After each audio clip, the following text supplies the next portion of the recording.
finalmente llegan a la casa de máquinas. Esta agua que ya cumplió con su objetivo, denominada como agua turbinada, nuevamente regresa, ¿no?, hacia el río, que en este caso no estaría perjudicando el caudal, ¿no? Por eso se denomina como centrales de agua fluyente. Las centrales a pie de presa son las que mayormente nosotros hemos visto o no, nos imaginamos, ¿no? Es en donde permite una acumulación de agua y que a través de una conducción de una tubería forzada, ¿no?, y a través de un regulador inyector va a permitir a través del golpeo de una turbina, ¿no?, golpeo entre comillas, a hacer girar, ¿no?, energía cinética o energía potencial, energía cinética, energía rotacional, ¿no?, a través de la mecánica y la generación de energía eléctrica, ¿no?, para su posterior distribución o transporte, perdón, transporte y distribución. Cada una de ellas tiene ciertas características y en este caso pues viene a ser por la capacidad que tienen estas centrales para generar energía. Centrales en canal de riego de abastecimiento. En este caso pues se aprovechan lo que son las pequeñas caídas, ¿no?, y sobre todo pues pequeños caudales para aprovechar en ese instante la colocación de algún sistema de la hidroenergética para generar energía eléctrica, ¿no? Aquí podemos ver, por ejemplo, sistemas que a través de, por ejemplo, turbinas tipo Michel Banqui, si no mal recuerdo, las cuales van a permitir a través de su eje horizontal aprovechar estas pequeñas caídas de acuerdo a los caudales para realizar ese aprovechamiento general. Por otro lado tenemos la energía marítima, ya dada, indicada anteriormente, ¿no? Acá tenemos la energía mareomotriz, que permiten, en este caso, el aprovechamiento de energía gracias a las corrientes marinas, ¿de acuerdo? La energía undimotriz, ¿no?, o la energía de las olas, que permite principalmente el movimiento, ¿no?, de ellas para generar energía eléctrica. Y finalmente lo que habíamos indicado como la energía mareomotérmica, aprovechamiento de esa diferencia de temperaturas gracias a través de un fluido que tenga condiciones de, digamos, caloportadoras y que tengan un punto de ebullición menor, que a través de un intercambio fácilmente se pueda aprovechar dentro del ciclo Rankine. La energía geotérmica, por otro lado, utiliza la energía dentro de la Tierra, ¿no?, y en este caso generar también grandes beneficios, no solamente energía eléctrica, sino también calor, ¿no? En otros países, por ejemplo, como Islandia, se utilizan este tipo de energías. Aquí tenemos o podemos apreciar, por ejemplo, las plantas de vapor seco, ¿no?, que es netamente la extracción a través de un pozo de esta cantidad de vapor acumulada. Obviamente pasa por un proceso de tratamiento, ¿no?, de impurezas para que a través de la dirección golpea una turbina y está conectada a un generador, pues obviamente genera energía eléctrica. Nuevamente este vapor es reinyectado a estos pozos de extracción para que nuevamente el ciclo inicie. Aquí la fuente de energía, pues obviamente es a través de esta energía geotérmica, no la energía bajo la tierra, pero el proceso viene a ser a través de un ciclo Rankine, que viene a ser un ciclo de vapor, utilizando obviamente turbinas de vapor. Las plantas flash, que viene a ser, digamos, ya no el aprovechamiento de este vapor seco como habíamos visto anteriormente, sino más bien lo que son vapor húmedo, ¿no? El término puede darse como vapor seco o vapor húmedo dada la presencia de moléculas de agua o presencia de agua, que también puede ser a través de fluido líquido, ¿no?, a través de fluido líquido, pero a altas temperaturas. Y para un fluido que tiene alta temperatura, dada una presión considerable, cuando pasa a una zona o a un lugar, a un ambiente de menor presión, rápidamente se evapora. ¿De acuerdo? Por eso es que se le denomina como vapor flash. y nuevamente viene el proceso, ¿no? Viene el pozo de extracción, viene el fluido que está a alta temperatura y alta presión a una cámara flash que está a una presión mucho menor, permitiendo pues obviamente el revaporizado o la obtención de este vapor flash. Este vapor nuevamente pasa a la turbina conectada al generador para generar energía eléctrica. Obviamente que esta es una representación gráfica, pues, ¿no? Acá se tiene que hacer todo el sistema de protecciones y a través de una subestación, la instalación de una subestación, ¿no? Para lo que es el transporte y distribución de la energía. Y finalmente las plantas de ciclo binario, que en este caso considera, por ejemplo, también en algunos casos el vapor mismo, vapor seco, vapor húmedo o simplemente pues fluidos a altas temperaturas, que a través del intercambio, esto sí es agua, ¿no? A través de un intercambiador de calor, estos fluidos que están a altas temperaturas intercambian con los fluidos de menor temperatura, que es agua, para generar vapor y nuevamente seguir el proceso.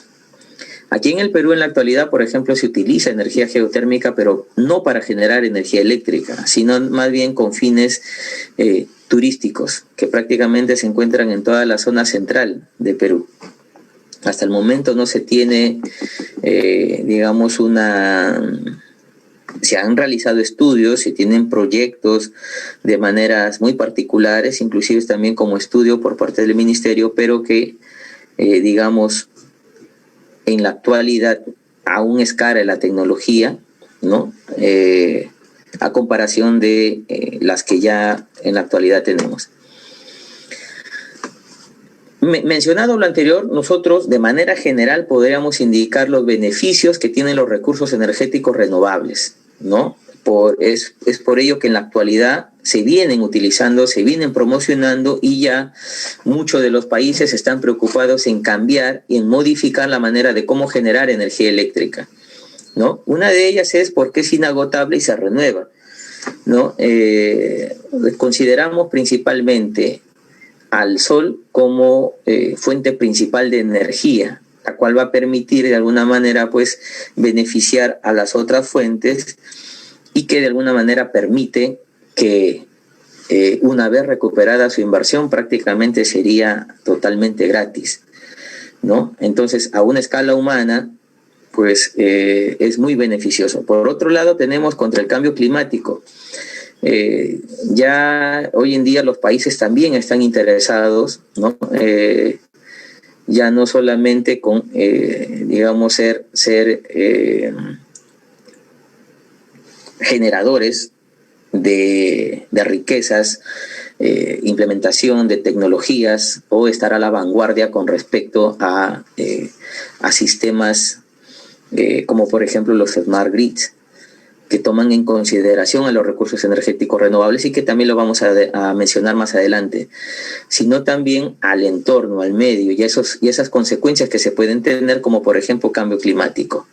En algunas zonas o lugares en donde no había demasiado calor, pues hoy día lo hay, o en zonas en donde anteriormente no hacía frío, pues hoy en día las temperaturas son bajas y en algunos casos pues presencia de grandes catástrofes, ¿de acuerdo? Una de ellas, por ejemplo, generación de lluvia ácida. Y esto producto, obviamente, de las grandes empresas generadoras de energía con fuentes no renovables, ¿no? Como los de origen fósil. Y dentro de ello se habla y se permite estos beneficios de los recursos energéticos renovables, que en cualquiera de ellos no contamina, principalmente por la emisión de CO2 dentro de su operación. Ahora, si tomamos en consideración desde el inicio del proceso, en el proceso de obtención, ¿de acuerdo?, hasta su tiempo de vida útil, de alguna manera sí hay presencia de contaminación, pero a una comparación de tecnología con origen fósil, pues tienen muchos beneficios, ¿no? Desde ese punto de vista. Ahora, al utilizar recursos energéticos renovables nos hace competitivos con otras empresas, ¿De acuerdo? ¿Por qué? Porque ya se cambia o se modifica la manera de cómo es que una empresa se puede marketear, entre comillas, como una empresa ya empieza a cambiar la manera de utilizar la energía. Y está acompañada, obviamente, como habíamos indicado, de la eficiencia energética, y que van de la mano, tanto eficiencia energética como uso de los recursos renovables, y que permite de alguna manera estar un peldaño más arriba de la competencia. ¿De acuerdo? Entonces, ahora, por ejemplo, ya se tiene, ¿no?, dentro de los sistemas, y algunas empresas lo están implementando, lo que es la ISO 50001, ¿no?, con respecto a la gestión de la energía, y que explica claramente cómo es que las personas, las empresas, las industrias utilizan la energía. Y dentro de ello también está, ¿no?, como una de las alternativas, pues utilizar estos recursos energéticos renovables dentro de sus procesos. Y finalmente genera riqueza y empleo local. Una de las principales características que tiene el uso de generación de energía eléctrica a través de los recursos energéticos renovables es que estas pueden utilizarse y aplicarse en los mismos lugares en donde se encuentra este recurso. Es decir, que fácilmente, por ejemplo, las personas que viven a sus alrededores les va a permitir hacer un empoderamiento, no solamente ya de esta industria, ¿no?, de este nicho laboral en todos sus sectores, sino que también va a permitir, por ejemplo, incrementar la productividad de acuerdo a sus actividades propias de los lugareños. Entonces, ya sea de forma directa o indirectamente, es muy beneficioso la utilización y la aplicación de los recursos energéticos renovables para generación de energía. Energías renovables en el mundo, ¿no? Generación de potencia y su LCOE, ¿no?, que más adelante lo vamos a ver, ¿no? Es el costo de energía nivelado, en donde hacemos una comparación de costos en los diferentes tipos de energía. Y es un indicador, ¿no?, que permite hacer esta evaluación preliminar. Aquí tenemos, por ejemplo, para el año 2016 la participación de generadoras red en el mundo. No ha hecho, digamos, una intervención clara con lo que es la hidráulica, digamos, o la gran hidráulica, ¿no?, sino la hidráulica renovable, ¿no? Hacia el año 2016, por ejemplo, se tenía que los recursos energéticos renovables tenían una presencia del 32%, ¿no?, en lo que era la cantidad de energía que se genera en el mundo. De ese 32%, el 18% viene de la hidráulica renovable. De alguna manera, la presencia de energía o de este tipo de energía permite claramente, pues, la facilidad, dado las experiencias preliminares, ya que desde hace mucho tiempo, desde que inició obviamente pues la generación de energía, se dio a través de estas fuentes, por lo que ya es una tecnología que se conoce y que de alguna manera pues maximizan su utilización. De ahí viene lo que es la energía eólica con un 7% y que ha tenido un auge muy grande, ¿no? Países como Dinamarca, España, hoy en día China, Alemania y Estados Unidos pues encabezan la generación de energía en el mundo, la solar con un 5% y en otros un 2%, ¿no? Ahí tenemos la biomasa, la geotérmica y otras fuentes de energía renovables. Como potencia instalada hacia el 2018, por ejemplo, ¿no?, en gigawatts de potencia, vemos que prácticamente la curva, ¿sí?, tiene una pendiente positiva, haciendo claramente que este tipo de energías están en alza. Es decir, no hay ninguna forma que ya puedan parar ese cambio, ¿de acuerdo? Como podemos apreciar aquí. La participación de la hidráulica renovable se mantiene hacia un 48% de este recurso energético renovable, se ha incrementado y tiene su base enorme en la generación, siguiéndole de la eólica en un 23%, la solar con un 20% y otros 9%. Ahí se tiene principalmente la biomasa, ¿no? Como son los biocombustibles sólidos, ¿no? Aquí se denomina también la forma de obtención a través de pellets, los biocombustibles líquidos, el biogás, ¿no? En 0.1% y la geotérmica en 0.72%, y por ahí tenemos la marítima, ¿no? En 0.02%. Si hacemos una distribución a través de un mapa de potencia instalada por regiones hacia el 2018, esos son datos del 2018, por ejemplo, podemos apreciar que la mayor región que tiene hoy en día, ¿no? Como potencia instalada hasta ese año, pues podemos ver en Europa, ¿no? Europa tiene para ese año una potencia de 536 gigawatts con una participación del 23%, ¿no? Estas variaciones son positivas, en donde su crecimiento es del 4.6% anual, por lo que le permite hoy en día pues estar en la vanguardia. América del Norte hoy en día lo tiene con una potencia de 366 gigawatts, ¿de acuerdo? Esto principalmente a través de Estados Unidos, ¿no? Y digamos, el monstruo asiático se denomina así, en este caso gracias a lo que es China, Japón, ¿no? Con una potencia de 1024 gigawatts, prácticamente superando el terawatts de potencia instalada, ¿no? Aquí el crecimiento es abismal, ¿no? Más del 11.4%, más del 11%, y esto siendo positivos. América del Sur, aquí nosotros en forma general, la potencia de 211 gigawatts, ¿no? Obviamente ya 2019, 2020 hay nuevas incorporaciones, pero que de alguna manera nos permite hacer esta distribución y ver qué región es la que mayormente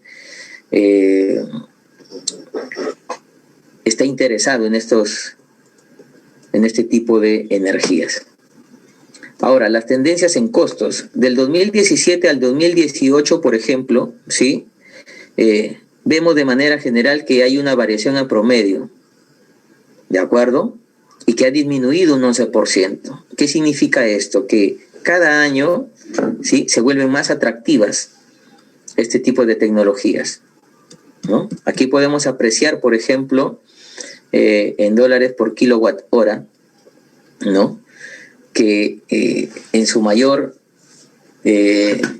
digamos, en mayor porcentaje que se ha obtenido, ha disminuido su precio, es la solar térmica, que de contar con 0.25 dólares por kilowatt hora en el 2017 al 2018, ¿no?, estaba en un 0.186 dólares por kilowatt hora, ¿no?, teniendo una baja variación, dado el costo también, porque sus costos, ¿sí?, son, digamos, considerables dentro de estos recursos energéticos. Es la eólica offshore, ¿no?, de 0.127 a 0.126. Ahora, estos costos, ojo, estos costos tienen que ir de la mano también con otros indicadores y otros factores. Si bien es cierto, esto toma en consideración lo que es la inversión, ¿de acuerdo?, el tiempo de vida útil y la manera de cómo es que se va a realizar el retorno de la inversión. ¿Por qué? Porque tiene que ser atractivo para los inversionistas, sino también toma en consideración las eficiencias de cada una de estas tecnologías para un mayor aprovechamiento. Hoy en día, por ejemplo, fácilmente puede competir una energía solar fotovoltaica con otro tipo de recurso, pero convencional, pero dependiendo del lugar, ¿de acuerdo? Por ejemplo, ahí podemos apreciar el Level Side Cost of Energy, que viene a ser el costo nivelado de energía. ¿Y qué viene a ser este costo nivelado de energía? Pues viene a ser el valor del costo total actual de construir y operar una tecnología, una instalación generadora de energía, ¿no?, a lo largo de toda su vida útil. Es decir, si yo considero, por ejemplo, para un proyecto fotovoltaico, no considero fácilmente que puede estar bordeando su tiempo de vida útil de 25 años, se obtiene o se realiza la evaluación económica para ese tiempo. Entonces, a través de ello se pueden obtener estos valores. Y tomen en consideración algo, por ejemplo, ¿no? En cada uno de ellos se considera que, por ejemplo, hay unas disminuciones, pero ¿no?, bien considerables. Por ejemplo, con respecto a la solar fotovoltaica, ¿no? Y estos datos están en dólares por kilowatt hora. Aquí podemos apreciar que, por ejemplo, para el 2010, el costo de un kilowatt hora estaba entre 0.371 dólares, ¿no? Y que al 2018, pues esa cantidad ha disminuido a 0.085, por lo que le permite ser atractivo, ¿de acuerdo? Y obviamente, pues, competir con el tipo de energías ya convencionales.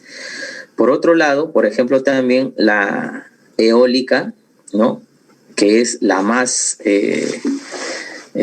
digamos, la más atractiva, que es en base de costos, ¿no? Aquí podemos ver que para el 2010, la eólica offshore, por ejemplo, ha tenido 0.159 dólares por kilowatt hora. Ese ha sido su costo, ¿no?, nivelado.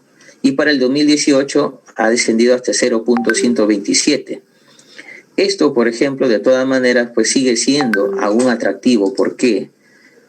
Porque, digamos, el recurso eólico en estos lugares le permite ser competente, porque también debemos de considerar ello, cuál viene a ser la eficiencia para la obtención de este tipo de energías, considerando, por ejemplo, la intermitencia, considerando el número de horas de presencia, ¿no? Sabemos fácilmente que la energía solar tiene, digamos, un mayor aprovechamiento en un rango principal de unas 5 horas, 4 horas en promedio, ¿no?, en donde se puede aplicar este famoso indicador que es con respecto a las horas solares pico, ¿de acuerdo?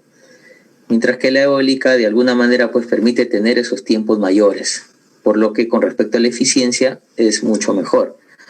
La eólica onshore, ahí tenemos de 0.085, ¿no?, ¿de acuerdo?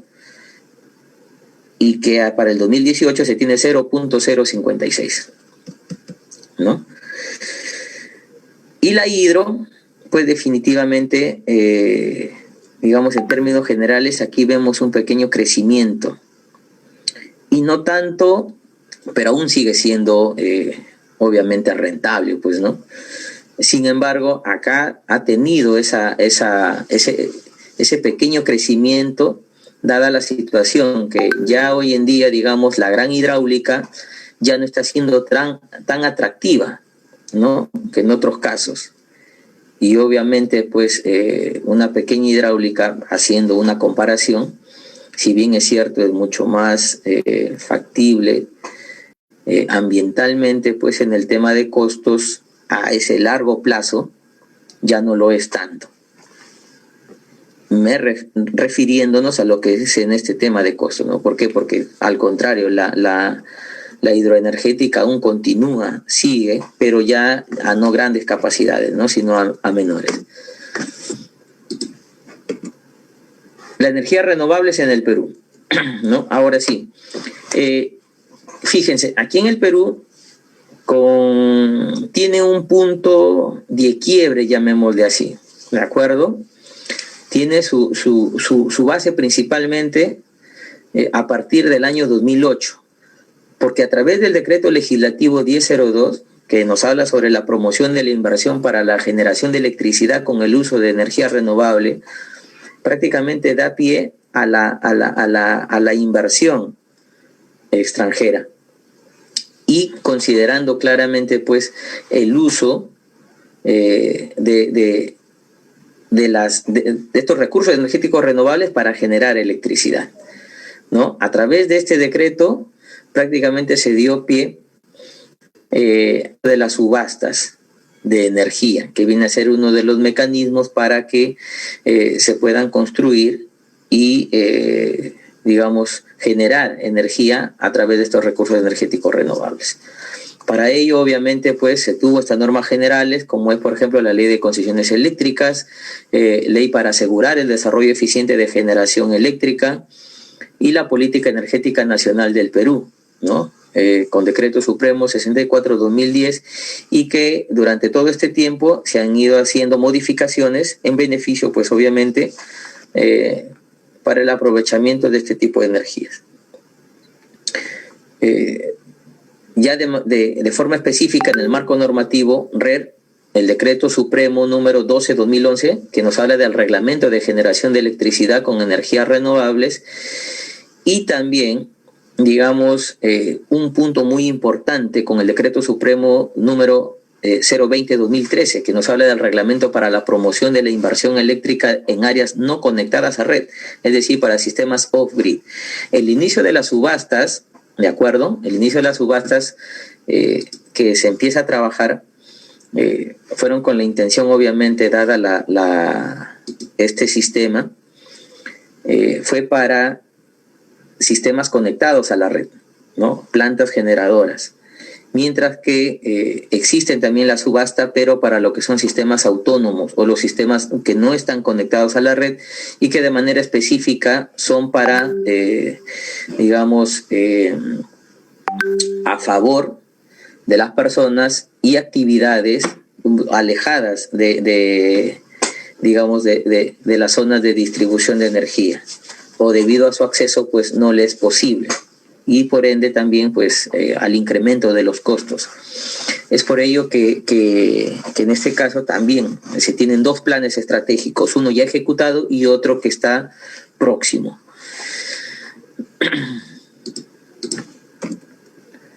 Bueno, el marco institucional de la red, a través del Ministerio de Energía y Minas, quien promueve los proyectos, ¿no?, que utilizan estos recursos energéticos renovables y que va a permitir los requerimientos de energía para las subastas. Hay una forma que se da para las subastas que es con respecto a potencia, ¿no? Mientras que acá en el Perú, ¿no? La primera subasta, como vamos a ver, por ejemplo, se dio principalmente a través de este sistema, ¿no? Gracias a la potencia que se pueda generar, pero en la cual ya posteriormente se ha modificado y ahora es en función a la cantidad de la oferta, de la cantidad de energía que se quiere ofertar. Ya no potencia, sino energía. Osinermin, quien conduce la subasta, fija los precios máximos, supervisa los contratos resultantes de las mismas y liquida los ingresos generadores RER. Y esto principalmente para fijar los cargos de prima. ¿Por qué? Porque a la fecha, obviamente, pues, dentro de la forma de tarifa, los costos que se van a permitir brindar van a estar en función al costo marginal. Pero dada la cantidad ofertada, pues esta se complementa a través de la administración de lo que es las compensaciones del FOSE y del FISE, ¿no? El Fondo de Compensación Social Eléctrica y del Fondo de Inclusión Social Energética. El COES, quien coordina la operación del CEIN al mínimo costo y que de alguna manera permite una manera eficiente de generar, de entrar en funcionamiento dependiendo de la demanda requerida con respecto a las centrales, ¿no? Y es quien administra prácticamente el mercado, pues, a corto plazo. Y el CONCITEC a través de los proyectos de investigación sobre recursos energéticos renovables. En la siguiente imagen, por ejemplo, podemos apreciar la evolución de la máxima demanda y energía del CEIN, que va desde el 1993 hasta el 2020. Esta curva que ustedes ven aquí, ¿de acuerdo? Que eso es, digamos, una forma muy particular, es por la situación con la cual, digamos, nos estamos viviendo actualmente, ¿no? Esta curva de acá, ¿de acuerdo? es por la pandemia, ¿no? Ahí vimos de que, bueno, prácticamente hubo una paralización de las industrias, ¿no? Por el estado de emergencia que nos encontramos, y que ya a inicios ya de más o menos, o mediados del año pasado, pues empezó a incrementar. ¿De acuerdo? Ha empezado a incrementar, y que de alguna manera ya estamos llegando a los valores de acuerdo a la curva. Y si nos damos cuenta, pues obviamente la producción de energía, así como la demanda, tienen similitudes con respecto a la tendencia. Es por ello es lo que se trata, o lo que se busca, es de brindar alternativas en la generación de energía eléctrica, de que ya no todo sea concentrado en un solo lugar, que en este caso los tiene pues en la zona central, ¿no? Sino que esta también pueda ser distribuida a lo largo del territorio nacional y aprovechada, ¿no? Y de alguna manera pues disminuir los costos en la transmisión. La potencialidad de los recursos energéticos renovables a nivel mundial, a nivel nacional, ¿no? Aquí tenemos, por ejemplo, el recurso energético renovable, ¿no? Un total hidráulico, una potencia técnica aprovechable de 69.000 megawatts de potencia, ¿no? Estos datos han sido hasta el año 2016, con 4.942.14, en un porcentaje del 7.12%, dadas las condiciones del recurso hídrico a nivel nacional, ¿no? Es decir, el Perú es muy atractivo en este caso para generar esta cantidad de energía eléctrica gracias a este recurso hídrico, y que todavía no tenemos, digamos, una capacidad mayoritaria, ¿no? En lo que es potencia instalada. En la parte eólica, dada por los estudios realizados principalmente en la zona de la costa, todo el litoral peruano, más de 20.000 megawatts de potencia. Actualmente, o en este caso, pues para esta fecha se tiene 375.46 megawatts, aprovechable de 1.83. En la solar, unos 25.000 megawatts, esto acompañado pues a través de principalmente indicadores, ¿no? En este caso, kilowatt hora por metro cuadrado como cantidad de irradiación. Se tiene claro que, por ejemplo, los recursos solares en la zona sur, llámese Tacna, Moquegua, Arequipa, alcanzan valores que van desde entre alrededor de 7.5 kilowatt hora por metro cuadrado, ¿no? En la zona norte, como en Piura, Tumbes, alcanzando valores de 6 a 6.5. Y en términos generales, pues, hablamos de un 5.5 a 6 kilowatt hora por metro cuadrado, el cual es muy atractivo para utilizar este recurso energético. Por otro lado, la biomasa, 450 a 900 megawatts, y la geotérmica, más de 2.800 megawatts de potencia.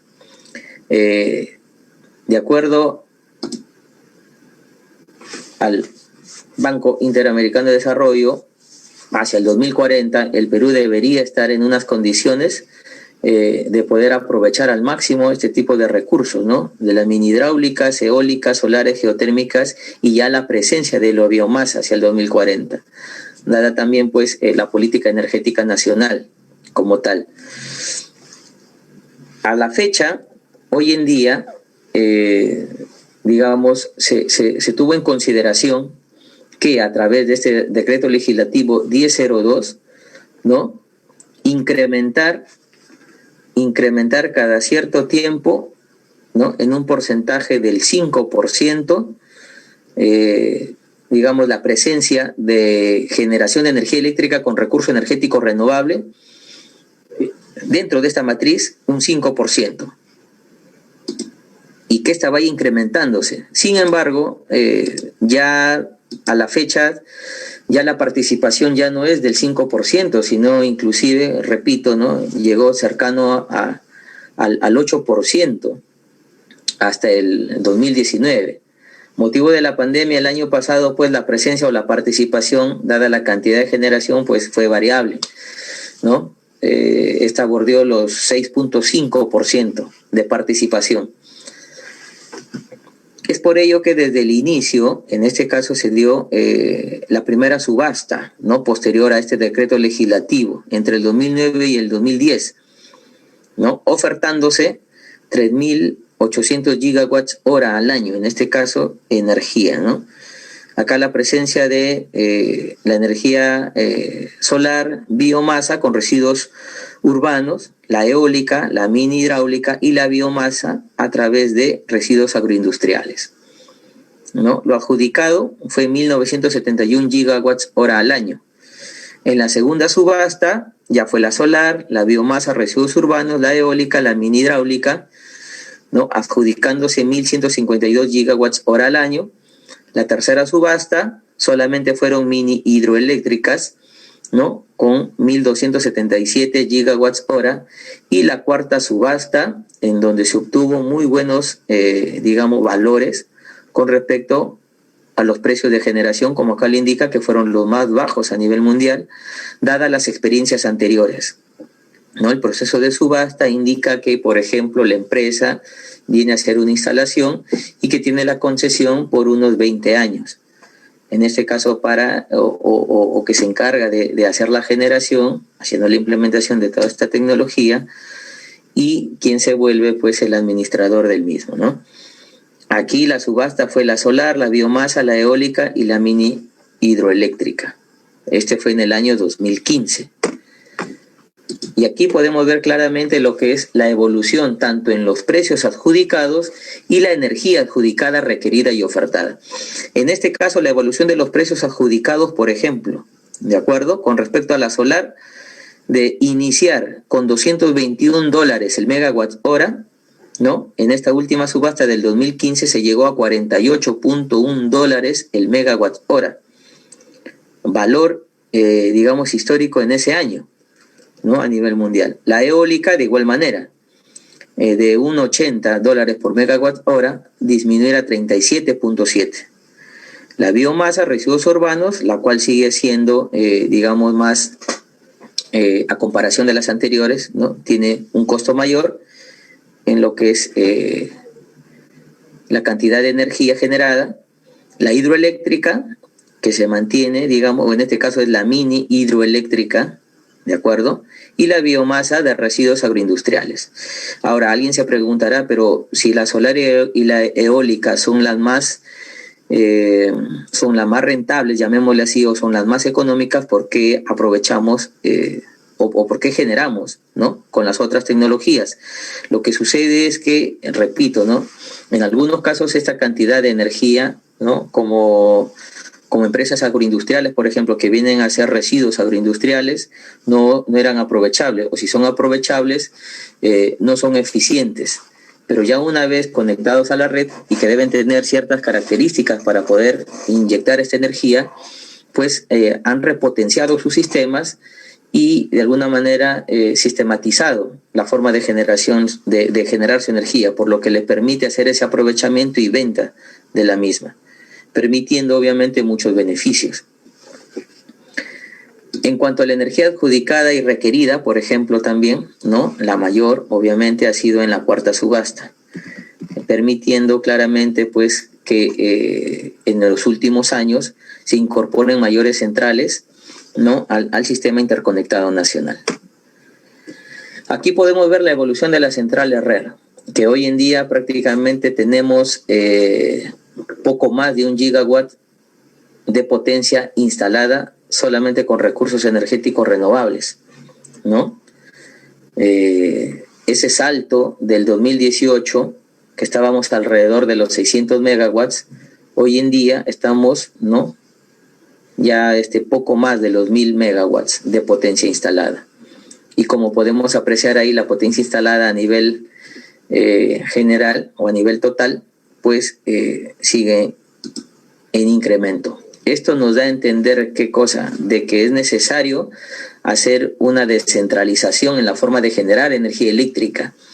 ¿Por qué? Porque va a permitir de alguna manera asegurar la generación de energía, pero también considerando otros aspectos técnicos dentro de la misma, ya que en algunos casos esta no viene a ser continua, y también dada pues la variabilidad que se tiene entre un día al otro.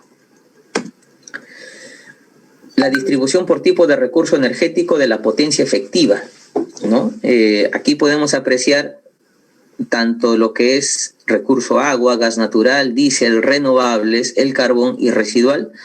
Renovables se encuentra dentro de lo que es la potencia efectiva, ¿no? Acá nos encontramos con un 8.24%. Esto indudablemente, pues, fíjense, permite, ¿no?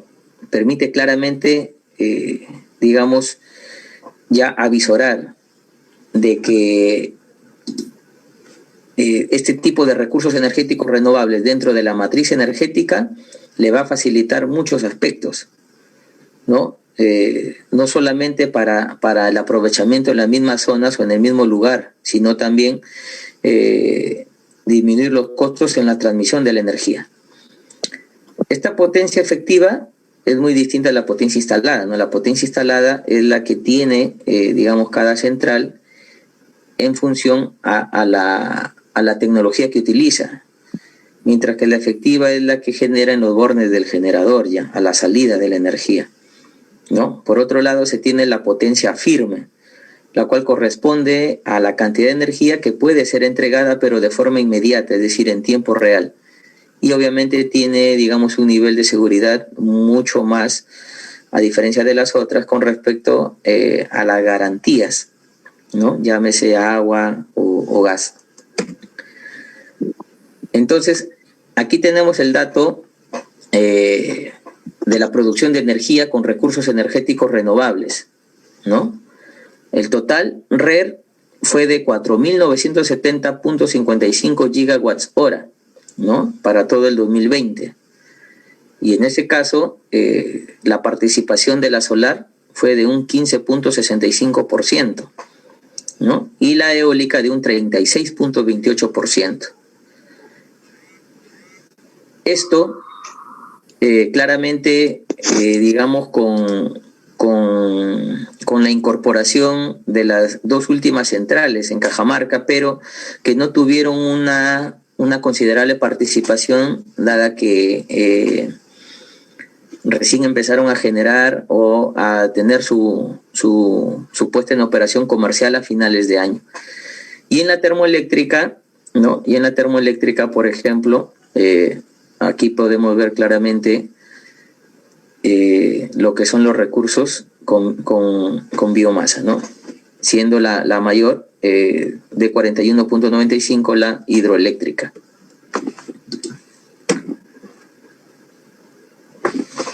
La producción de energías renovables, ¿no? Con respecto del 2018 y el 2019. Y acá, obviamente, pues,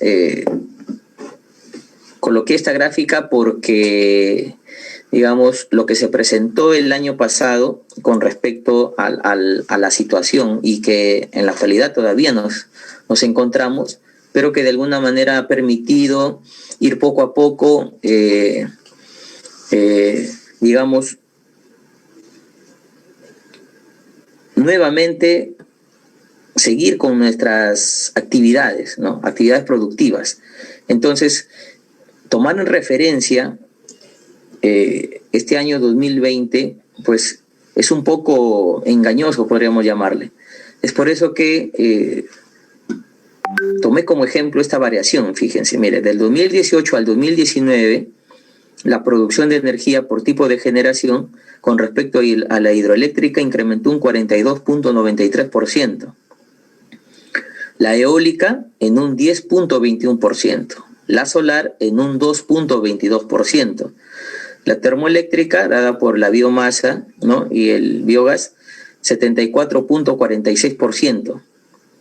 ¿No? Esto por la incorporación de las nuevas centrales tipo RER a nivel nacional. En total de la red del 2018 al 2019 hubo un incremento del 22.61%, ¿no? Este incremento obviamente fue positivo.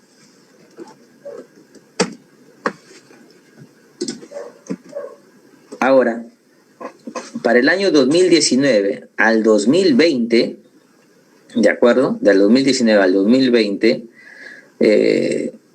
ha habido obviamente pues las modificaciones y las caídas en la producción debido a la situación de la pandemia, ¿no?, en la cual nos encontramos. Aquí, por ejemplo, la hidroeléctrica disminuyó en un 13% con respecto a la generación, la eólica en un 9.5%, la solar en un 2.1% y la termoeléctrica en un 20.8%. Cada uno de estos bajones obviamente fue dada por la demanda, es decir, ya no se demandaba la cantidad de energía y que, digamos, en la actualidad se vieron perjudicados todas las generadoras, llamémoslo así, con lo que significa la generación de energía eléctrica. Si bien es cierto, este tipo de centrales, ¿no?, con recursos energéticos renovables tienen prioridad con respecto a la generación, pero que sin embargo también en algunos puntos estas empresas, en este caso estas tecnologías, hacen inyección a la red y obviamente también de acuerdo a la cantidad de demanda de energía. Pero debido a la baja productividad hasta mitad de año, ¿no?, por la inactividad, pues se vio mermada y obviamente disminuida la producción de generación de energía con respecto al año 2019. Ahora, aquí podemos apreciar, por favor, y algo bien particular, ¿ya? Es decir, no solamente debemos de considerar la cantidad de energía que se vaya a generar, sino también, digamos, la manera de cómo es que se genera la energía, ¿ya? No solamente decir, hago la instalación de una central con recurso energético renovable, pero no considero la manera de cómo es que se obtiene. Y estoy hablando específicamente, o se utiliza, ¿no? Y hablo específicamente, pues, de lo que es este factor de planta. El factor de planta viene a ser un indicador, ¿no?, de las centrales de generación de energía, en donde divide la cantidad de energía que se produce y la que se debería producir durante un cierto periodo de tiempo. En este caso, por ejemplo, yo tengo la capacidad total de mi planta, ¿no?, llamémosle por ejemplo de 100 megawatts, pero que dentro del año, con 100 megawatts yo puedo generar una cantidad, no sé, completa, que son las 8.760, ¿no? 87.600 megawatts hora de energía. Pero si considero yo, por ejemplo, en este caso, un factor de planta, como vemos aquí, para lo que son centrales eólicas, que aproximadamente están entre el 55%, y ojo, no significa que esté mal, digamos, es una buena cantidad, es un buen factor de planta, significa que toda la capacidad que pudo brindar la central con respecto a la generación no ha sido la ideal, ¿no? Es decir, un factor de planta adecuado puede estar llegando hasta un 85-90%, considerando su capacidad de generación. Pero vemos acá, por ejemplo, la eólica es menor, ¿no? Y si vamos de repente por acá con respecto a las centrales termoeléctricas, obviamente que vamos a encontrar que estos factores de planta, que son anuales obviamente, son un poco mayor, ¿de acuerdo?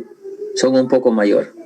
¿Por qué? Porque, digamos, la manera de utilización de esta fuente de energía prácticamente les permite tener estos valores y ser mayormente aprovechables. Pero fíjense, ¿no? Igual, factor de planta de las centrales hidráulicas, por ejemplo. En algunos casos aquí, estas centrales prácticamente trabajan durante todo el año, o en la mayoría de los años, ¿no?, que son las principales denominadas centrales de punta. Entonces le permiten tener un abastecimiento de energía eléctrica anual muy considerable, que prácticamente son las que permiten, digamos, abastecer de manera principal a toda la demanda nacional. Por la capacidad o la facilidad de hacer la conexión a red, las termoeléctricas obviamente son las que entran a tallar en ese aspecto, ¿no? Denominadas centrales de punta en algunos casos. Pero fíjense qué sucede con la solar, ¿no? Fíjense, el factor de planta de las centrales solares son bajas, alcanzando niveles aproximadamente bajos de hasta un 25, ¿no? 22, 25%. Entonces, si hablamos de centrales eléctricas y mencionamos estos factores de planta, pues son bajas. Esto porque obviamente debido a que durante todo un día las centrales solares, obviamente pues su periodo de operación, ¿no?, directa es limitado, ¿no? Podríamos estar hablando que, digamos, en la central de Rubí, ¿no?, por ejemplo, que el sol puede estar saliendo a las, entre comillas, ¿no?, porque en realidad el sol no sale, a las 7 de la mañana, y se puede estar ocultando a las 5, 5 y media, pero la intensidad con respecto a la radiación no vendría a ser la misma, pero que de alguna manera nos permite establecer ciertos periodos de tiempo en un día en particular. Pero ¿qué sucede en los meses donde la radiación no lo podríamos considerar desde las 6:30 o de las 7 de la mañana, sino a partir de las 8, 8:30 en algunos lugares? Entonces ahí ya la situación un poco que cambia, ¿de acuerdo? Entonces se debe también tomar en consideración estos aspectos al momento de realizar, digamos, una forma de subasta o un tipo de contrato, para que pueda ser atractiva también. Ahora, si bien es cierto, todos estos costos están disminuyendo porque se considera como tal, hay otra forma que no solamente es de subasta, sino también la que se denomina tipo PPA, ¿no?, que también lo vamos a mencionar más adelante, y que de alguna manera pues permite, digamos, tomar en consideración para ya no unas grandes centrales, sino quizás para una mediana o pequeña generación. Ahí es donde quizás esta eficiencia de utilización pues podría ser, digamos, direccionada y tener, digamos, un factor de planta mucho mejor, ¿no? ¿Por qué? Porque quizás va a ir acompañada a través de sistemas de almacenamiento, ¿no? Porque también debe tomar en consideraciones la forma de cómo utilizamos este tipo de energía. Y justamente acá estamos hablando, ¿no? Todo lo anterior habíamos visto es con respecto a las subastas RER tipo on-grid. En este caso tenemos la subasta RER tipo off-grid, que también está presente aquí.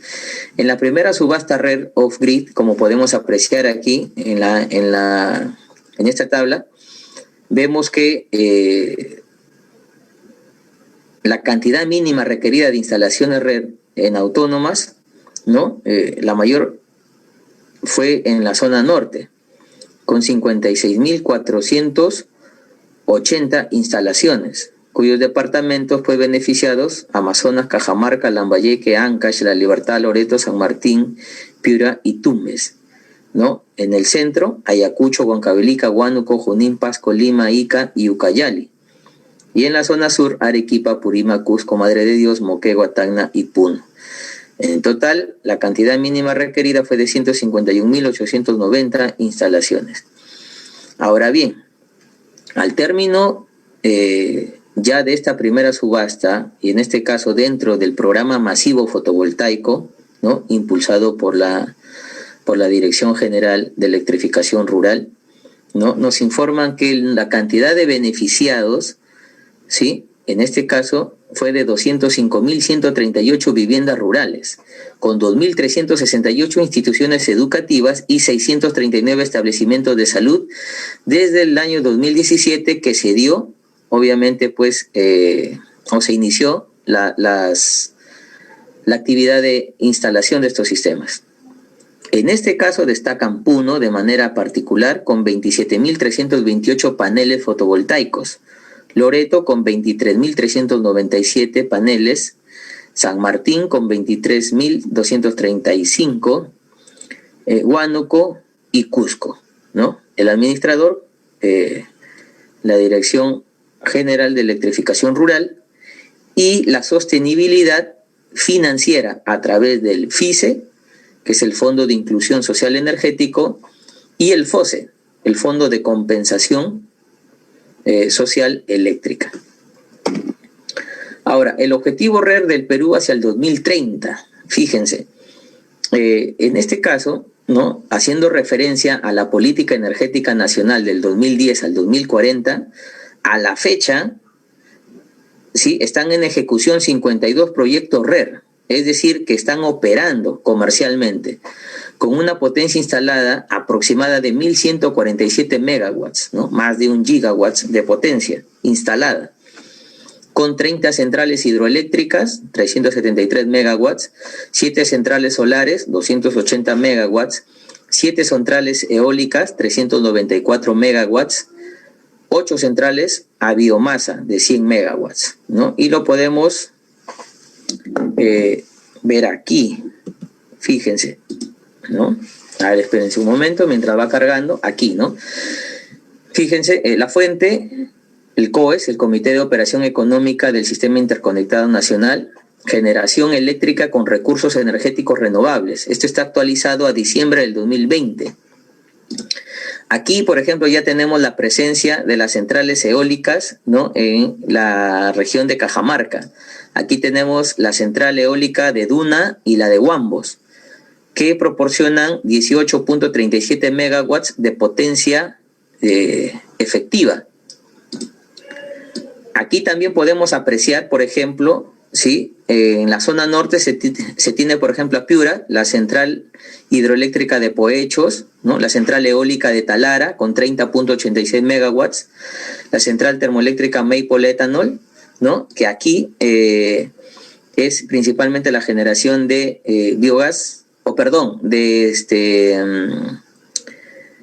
de biomasa, ¿no?, a través de la biomasa de la quema de los residuos agroindustriales, la central termoeléctrica de Cañabrava y otras, por ejemplo, en Cajamarca, bueno, las hidroeléctricas, las centrales eólicas, ¿no?, de Duna y de Huambos. Acá también se tiene, por ejemplo, en La Libertad, la central eólica de Copiznique con 83.15 megawatts. No sé si se ve, a ver, voy a ampliar un poquito.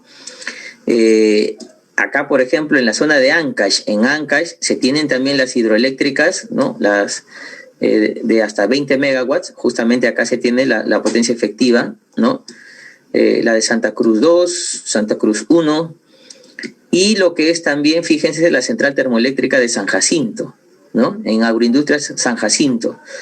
Aquí, por ejemplo, en San Jacinto se tiene una potencia instalada de 21.71 megawatts, pero que sin embargo la potencia efectiva es de 6.83 megawatts de potencia.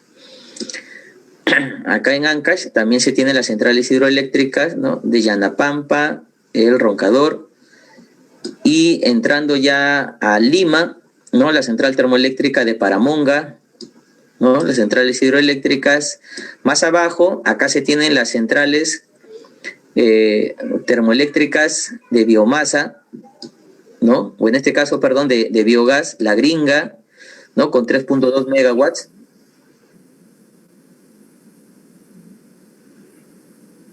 Ah, perdón, no se está visualizando. Uy, carambas. A ver, perdón. Estoy hablando. A ver, aquí, perdón. Ahora sí, a ver. No sé si se visualiza. Perdón. Bueno, entonces, aquí este dato lo pueden ustedes conseguir, ¿no?, del COES, Comité de Generación, Operación Económica del Sistema Interconectado Nacional, actualizado al 2020, ¿no? Es justo lo que les estoy indicando, les estoy mencionando, ¿no? Aquí se encuentran las 52 centrales con recursos energéticos renovables a nivel nacional. Y fíjense ustedes una característica principal, ¿no? Aquí los puntos son todas las centrales. Entonces, esto permite de alguna manera la descentralización en la forma como se genera la energía eléctrica, y lo que permite de alguna manera, pues, no solo el aprovechamiento de la energía en su lugar de origen, sino también la generación de empleo, porque no solamente está en el ámbito de generación de energía eléctrica, sino también una forma de comercialización o mantenimiento de los sistemas. ¿De acuerdo? Entonces, en la zona norte y la zona sur tenemos algunas centrales eólicas, ¿de acuerdo? Y en la zona, ¿no? Aquí, por ejemplo, en Ica, la central eólica de Marcona, con 32 megawatts de potencia, la central eólica Tres Hermanas, con 97.15 megawatts, central eólica Guaira 1, con 132 megawatts de potencia, ¿no? En el Green Perú, viene a ser la empresa administradora. Y en la zona sur, pues claramente las centrales solares, ¿no? De Rubí, la cual es la más grande a nivel nacional, con 144.48 megawatts, la de Moquegua, con 16 megawatts, la de Panamericana Solar, 20 megawatts, ¿no? La de Tacna Solar, con 20 megawatts, y la de Intipampa en Moquegua, con 44.54 megawatts de potencia. Otras como en Puno, que hay hidroeléctricas, ¿de acuerdo? En la región Junín, donde también hay hidroeléctricas y donde prácticamente se está aprovechando, ¿de acuerdo? Según la región geográfica. Por ejemplo, como dato, en Alemania ellos tienen el indicador solar de irradiación aproximada de 3.5 kilowatt-hora metro cuadrado. Y digamos la cantidad de potencia instalada en energía solar es mucho mayor a la comparada a nivel nacional, ¿no? Y acá tenemos en promedio de 5.5 aproximadamente kilowatt-hora metro cuadrado, ¿no? Entonces, digamos, todavía estamos al pendiente de esta forma de aprovechamiento masivo, ¿de acuerdo? Muy bien.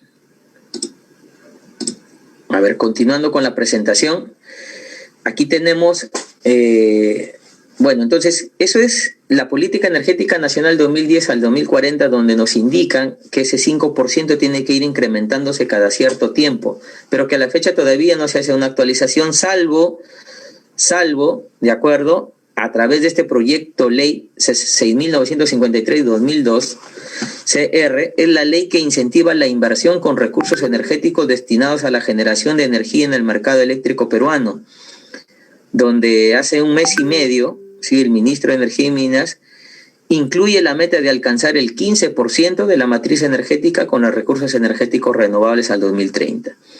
Significa que hay un impulso tremendo, que hay proyectos en cartera y que próximamente estaremos viendo subastas de energía.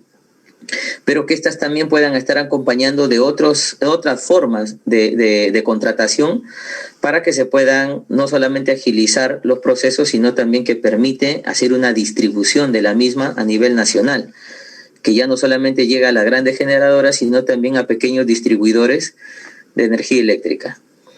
Y cuya meta también está alcanzar el 100% de la electrificación rural en el país a través del programa masivo fotovoltaico, ¿no? En donde tiene la segunda etapa, que es llegar a 100.000 viviendas de ámbito rural, 125 localidades, instalación de 132 centrales de generación fotovoltaica centralizadas.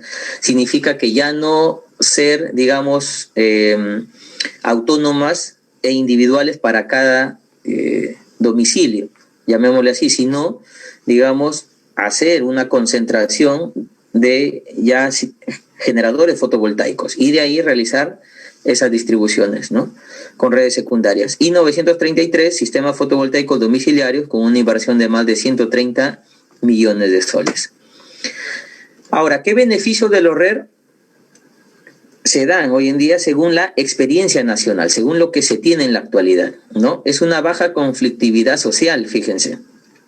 Según los datos actualizados a mayo del 2019 por la Defensoría del Pueblo, solamente un 5.7% tienen algunos conflictos, donde el 2.4%, es decir,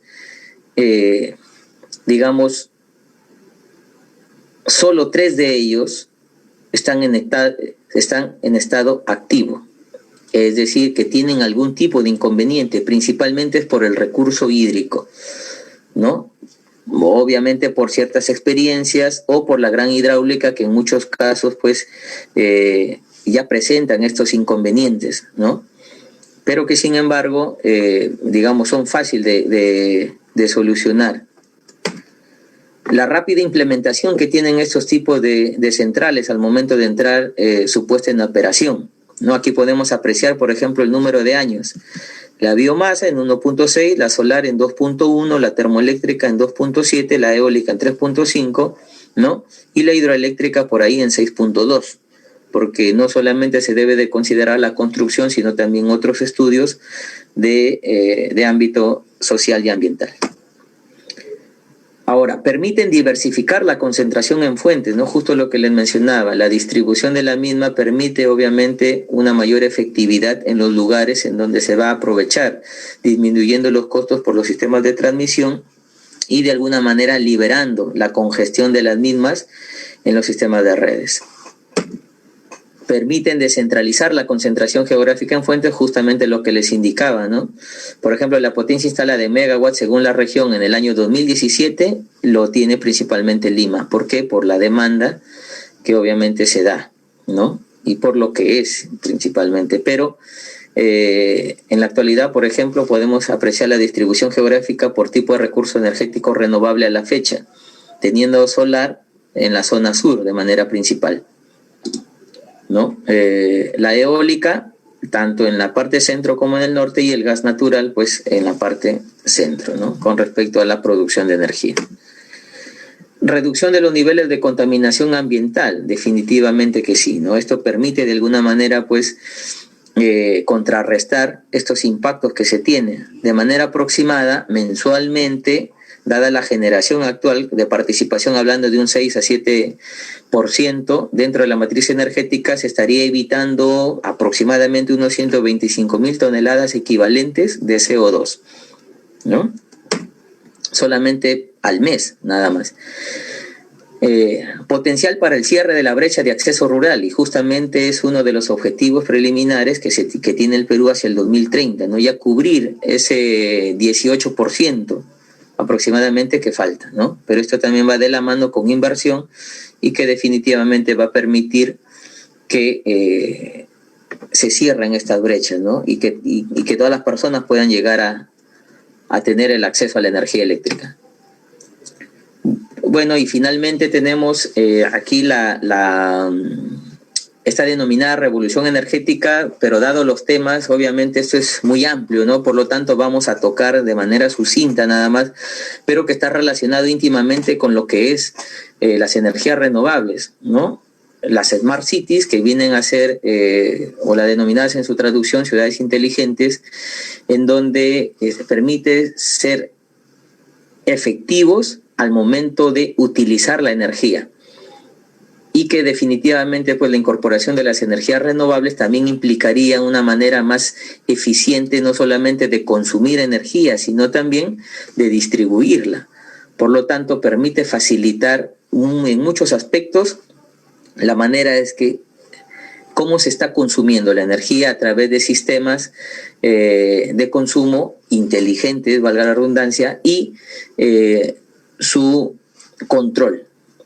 La generación distribuida, por otra parte, en la cual permitiría que tanto, digamos, la industria media o lo que es la pequeña industria o la mediana industria puedan generar su propia energía y en algunos momentos venderla. Así también como, por ejemplo, otro sector, ¿no? Sectores comerciales o el sector domiciliario, en donde cada uno puede, por ejemplo, hacer su instalación, ¿no? Y que ésta puede estar conectado a red a través de dos mecanismos, como es el net metering, en donde le va a permitir disminuir lo que es la cantidad de energía que pueda consumir, ¿no? Y el net billing, que le va a permitir de alguna manera vender esa cantidad de energía que pueda generar en los momentos que no está utilizando la energía. El almacenamiento de energía, de igual manera también. Hoy en día, por ejemplo, Chile está impulsando, ¿no?, de manera agresiva la generación de hidrógeno. Y esto gracias, ¿no?, que ellos tienen ya dentro de su planificación energética, por ejemplo, utilizar la energía renovable para generar este hidrógeno verde, ¿no? Así se le denomina al hidrógeno que se genera a través de energías renovables. Y finalmente la electromovilidad como, digamos, la incorporación del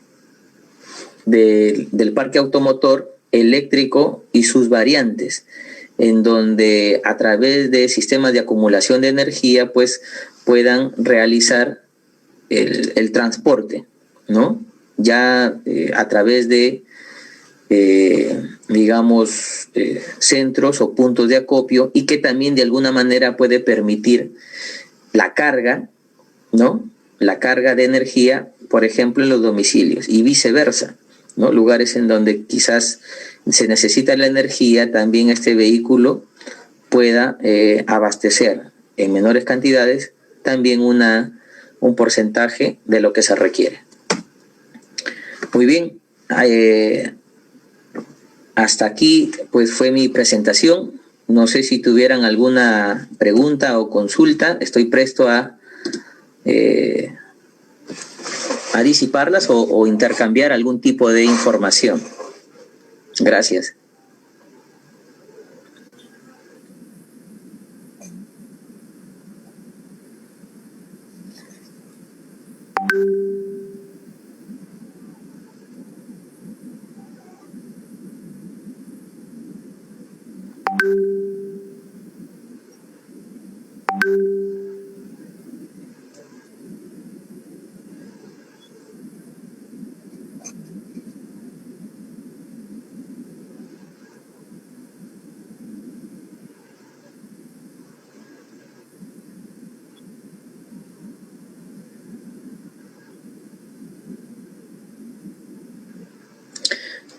Bueno, muy buena pregunta en primer lugar. Es necesario, por ejemplo, en primer lugar, que se den las políticas, ¿no? Es decir, que den las facilidades y las reglas de juego que se establezcan claramente para que de una forma masiva se pueda, digamos, utilizar. Si bien es cierto, otros países lo realizan y lo están haciendo con éxito, es que se promociona este tipo de energías. En nosotros, al menos todos los que estamos inmersos en este sector, de alguna manera tenemos que ir viendo la forma de aprovechamiento, pero ya no, digamos, a un nivel mayor, sino también puede darse de forma, digamos, a bajas potencias, porque de alguna manera va a permitir estos beneficios que poco a poco están disminuyendo en función a la parte económica, que es lo que más, podríamos llamar entre comillas, lo que más conflictos trae. Por ejemplo, hoy en día existen sistemas autónomos que están instalados a nivel nacional, ¿no?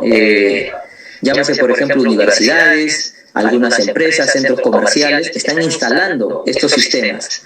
¿Y por qué? Porque su forma de aprovechamiento con respecto a la energía eléctrica se da durante el día.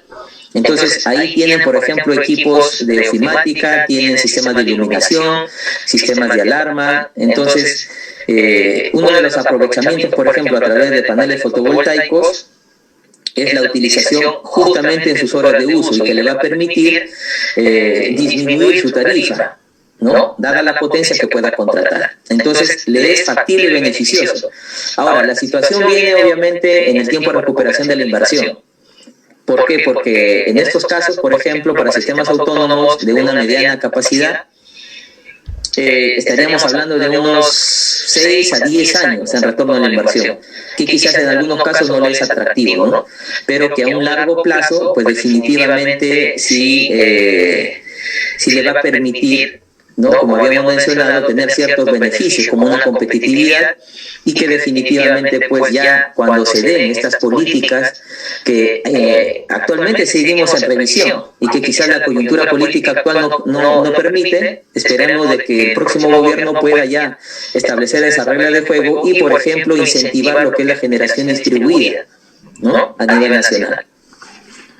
Muy bien, genial, excelente respuesta. Por aquí tengo una pregunta de Zoom. A ver. nos preguntan, ¿cómo vamos con la implementación del reglamento de la generación distribuida en el Perú? Justo hablábamos de eso, ¿no? Ya en el 2018 se dio digamos, el primer borrador, ¿no? Ya están en revisiones, están en ajustes, pero de forma definitiva todavía no se da. Hablan sobre generación, se menciona sobre generación distribuida, ¿no? Dentro de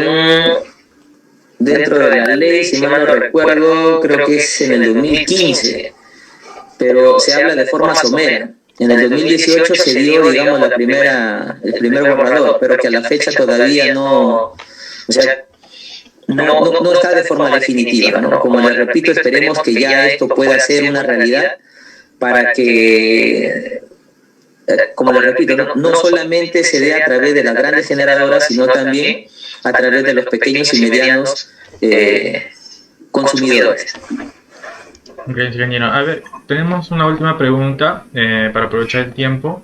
Nos preguntan, a ver, ¿el tiempo de recuperación de la energía fotovoltaica que mostró pertenece al sistema off-grid, a sistemas on-grid o un promedio? ¿Tiene alguna idea si hay alguna diferencia?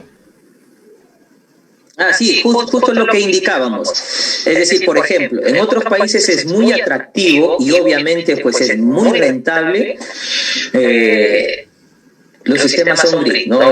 Los sistemas solares fotovoltaicos. ¿Por qué? Porque a través de sus dos mecanismos, uno que es el net metering, ¿no? En el net metering viene a ser un contrato que se realiza entre digamos, el dueño de la generación fotovoltaica y que, por ejemplo, durante el día yo no estoy consumiendo más que solamente un porcentaje menor. El resto, la cantidad de energía, está siendo inyectada a la red. Pero que en este caso lo que se realiza es lo siguiente, ¿no? Durante todo el mes, quizás yo he utilizado esa cantidad de energía eléctrica generada por la radiación solar, obviamente, solamente un porcentaje. La diferencia la estaría cubriendo esa cantidad de energía que yo generé, pero en los momentos que no estaba utilizando. Digamos, es una forma de compensación. Mientras que el net billing, la diferencia de mi utilización de la energía, yo estaría inyectando. Pues bien, esa cantidad de energía que yo inyecto, me deberían estar pagando. Entonces, por un lado está la compensación de energía y por otro lado está el pago por la generación de energía eléctrica. Ahora bien, aquí no se puede dar todavía esa situación. ¿Por qué? Porque no está reglamentado. Todavía no hay autorizaciones y para ello obviamente tienen que pasar por ciertas certificaciones, ya que hacer la inyección de la red de una generación de energía se debe tomar en consideración pues las consecuencias que puede tener en el aspecto técnico, sistemas de protección, la calidad de la energía con respecto a la presencia de armónicos, caídas de tensiones, etcétera, ¿no? Muy bien, muchas gracias, ingeniero. Bueno, de mi parte, darle las gracias por aceptar la invitación. A continuación, les paso con mi compañera Soraya para que haga el cierre y también despida y le brinde una invitación a los demás participantes. Gracias. Te agradezco a ti, Cristian. Agradecidos a todos. Muchas gracias a todos los participantes y también una vez más agradecerle a su ponencia al ingeniero Arangurí. Ha sido una excelente ponencia y bueno, felicitarle por también darnos el apoyo a nosotros, ya que estamos de aniversario, la empresa de Capacitor. Bueno, voy a compartir una presentación para la información de su certificado.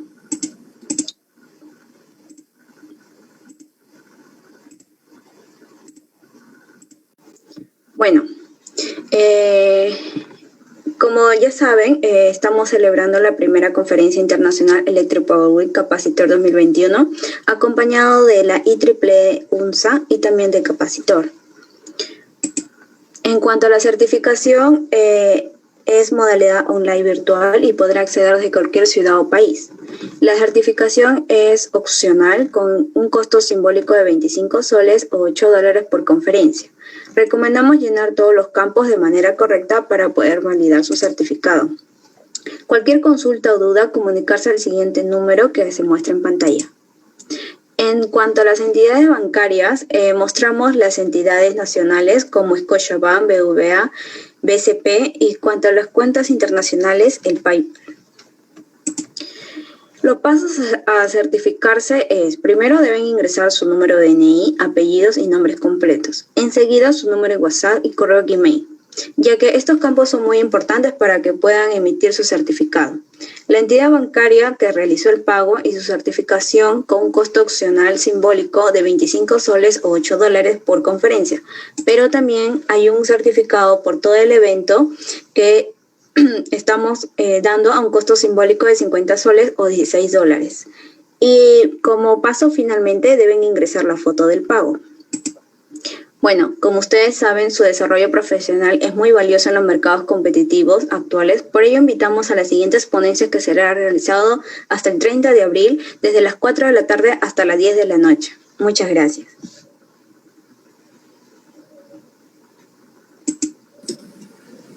Listo, muy agradecido. Hasta luego. Un abrazo y saludos a todos.